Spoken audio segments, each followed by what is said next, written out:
So, I want to touch on this topic as a topic of discussion. I was talking earlier about my views as it comes to like taxes and regulation and reform, and I also discussed the reaction and how it relates to sports. Well, the second part of this whole tax and regulation thing is the idea that these cuts have to be canceled out or balanced by the budget. So when you look at entitlements and you say to yourself, "Oh my gosh, the Republicans are going to wreck entitlements with this block grant system, entitlement reform." And I look at that and I say to myself, well, the way they plan to do it, yes, but there are things that you can do. There are things that you can do to with entitlements that are actual reform that can actually cancel out the cost of increasing entitlement payments by nearly $1 trillion. And I think here's where we go with that, right? So, when you talk about waste in government, right? Let's look at it from this perspective. We know that the Pentagon wastes a minimum of $250 billion over the period of 10 years, right? Strictly from administrative costs. Now, you can think about the other stuff. That number is probably going to increase by a large amount. And then another thing that we should look at, obviously, is waste in the programs that we're planning to fund. I mean, each year the combined waste, fraud, and abuse, according to the government, the GAO, is $80 billion.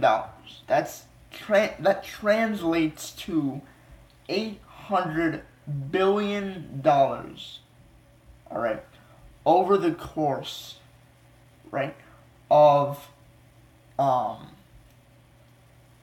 the course of a 10-year span, right? Half of that, let's say half of that is true waste. That's $400 billion, right? And then you talk about all these other programs that the Republicans are planning to cut, right? Now, obviously, my scale of what I would like to do is not as large as what the Republicans are doing in terms of cutting the corporate tax. I personally wouldn't cut the corporate tax at all. It would effectively act like one, but it wouldn't be one. My cuts would be a lot less steep, though they would have a significant impact, in my opinion. But this brings me to this point, right? Of we get so caught up in this. The Republicans are cutting $2.9 trillion of low and moderate income people stuff, and like healthcare and educational benefits and like Pell Grants. First of all, just a side note, Pell Grants. Why don't we give these universities and these people the money after people graduate? After there's like a return on investment? Because I guarantee you there's a lot of money being wasted on that front. But back to the original point, we look at this and we say $2.9 trillion away from middle class. Well, there's also $2.9 trillion being taken away from non-discretionary funding that doesn't affect the average everyday American. That money can be used. And that money doesn't have to go to those places where it's been going formerly, like foreign aid, blah, blah, blah, right? So, I relate this to sports, like the Cleveland Cavaliers, right? The Cleveland Cavaliers are the most high-priced team in terms of salary, payroll. How many championships have they won from that? One. Okay? They've been this way for what now? They've been to how many straight finals? 3 straight finals. They're the highest price this year. They're probably going to make the finals. They won't win the championship, though. You want to know why that is? The reason why they won't win the championship, the reason why this is ridiculous, the reason why they might not even make the reason why they might not even make the finals, the reason the Celtics might beat them is because of this idea of you have to overpay for necessities. Okay? Look, I understand. Alright? I understand completely that we need to increase entitlement payments. We have to. Growing population, growing amount of retirees. It's the morally right thing to do. But that doesn't mean we have to take money that doesn't exist and put a burden on the people that are getting these entitlement benefits for something that sounds good, rather than actually taking actual money that exists away from programs that probably don't need it and don't affect 90% of the country, and investing it in these things where we get this morally correct system where all these benefits are funded for, and also you have the debts not being added on to. It's a conservative way to do a liberal thing. So that's just my idea with entitlement reforming. Usually that's the biggest, issue with the budget, and a lot of Republicans, well, I wouldn't say a lot, but over the years you see Bush hasn't been able to do much because their hand has been forced, right, to dump more money into entitlements when the waste in entitlements is also increasing at a weirdly rapid level compared to the increase in funding as well. I'll segue to this when it comes to entitlements and budget and expenditures. Right? So we talked about the Cleveland Cavaliers. We talk about the reason why that's working is because they have the best player in the world, right? And because the NBA, rather than the NFL, rather than any other major sports league, is personality driven. Teams are driven by singular players rather than cohesiveness, right? Because if you have one guy that no one in the world can stop from putting in the basket, from putting the ball in the basket, that means you're going to win a lot. And when you have 2 to 3 of those guys, you're probably going to win the championship every single year. That is not how the NFL works. The NFL works like it does with entitlements. With the NBA, with the Cleveland Cavaliers, they're able to make up the payments because guess what? Their revenues have skyrocketed. People are watching their games. People are buying their merchandise. Why? Because there's a guy in town named LeBron James. In the NFL, it works like entitlements, right?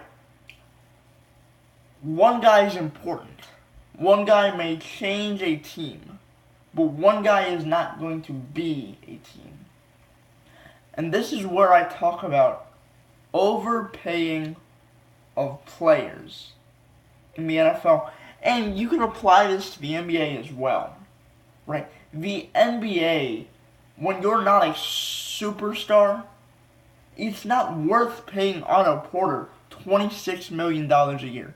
It's not worth, right, giving Tim Hardaway Jr. that type of money, even though he's produced results to at least somewhat back up that large contract. But it's like entitlements. When you have a necessity, right? A necessity for the Green Bay Packers is to pay for their defense because they can't stop anybody. And for the past 5 years, right? For the past 5 years, they still haven't been able to stop anybody because they've overpaid for players. They've overpaid for those that aren't very good. Demarius Randall, right?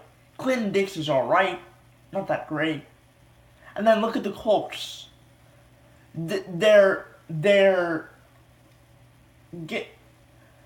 are wasting major. Obviously, Aaron Rodgers is a Hall of Famer. Andrew Luck had a Hall of Fame path career if he didn't get hurt the way he did, and that's because the defense can't keep them off the field. It's because they haven't invested in an offensive line. It's because they invested too much in entitlements, right? When they don't actually reap the benefits. See, entitlements are great because they help people. The same way as how they help a star quarterback, because they give them support, like entitlements do to people in this country. But when you overpay for stuff that doesn't need to be overpaid for, and you can't invest in the people that actually are worth the dollars you're paying somebody else, I think that's an issue. It's a major issue. And let me say this again, even about Andrew Luck. Andrew Luck is a great quarterback. All-time talent. Big, strong, good arm, makes reads, smart, everything. Right? He led the league in interceptions the last time he played. I mean, yes, the offensive line is poor. Yes, the defense is poor. But whether or not, even if it's a quarterback, if he's not all-time at a consistent rate, you don't pay him $25 million, right? You don't overpay for defensive players if you're the Green Bay Packers when you're not getting production. And you can go in the trade market and get, what was his name? The top corner from the Bills. I forget the name. If you can't get like a Randy Moss, if you can't get a Marshawn Lynch but you pay other guys money that aren't worth it, that wouldn't start on most other teams. Same thing with entitlements. Why are you investing so much in it if you know that you're going to get consistent and large documented waste, fraud, and abuse that is sucking out of the reserves of the money that we actually have? We're 18 trillion in debt, I think going on 20 now. And it's because we invest in entitlements that produce large amounts of waste. And I know $18 trillion, yes, it's expected because we don't tax our citizens very high, and we want all these projects, and there's obviously going to be some debt, right? And some type of deficit. And I'm not saying you kill it off all at once. You do that over a period of 80 to 100 years. That's the only reasonable way to go about it without killing people's programs. But to do anything at all is not killing people's programs. To do anything at all is the common sense way to go about it. You don't overpay for stuff that you don't have any value in.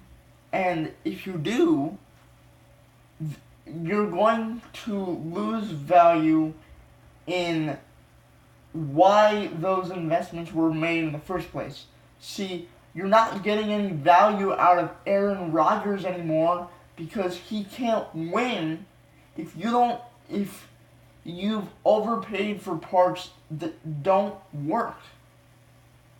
And the point of entitlements is for it to help people. At some point, this debt is going to have to be paid off, right? And this debt is going to be hanging on the people, on the backs of the people that are getting these entitlement reforms, essentially canceling them out. Okay?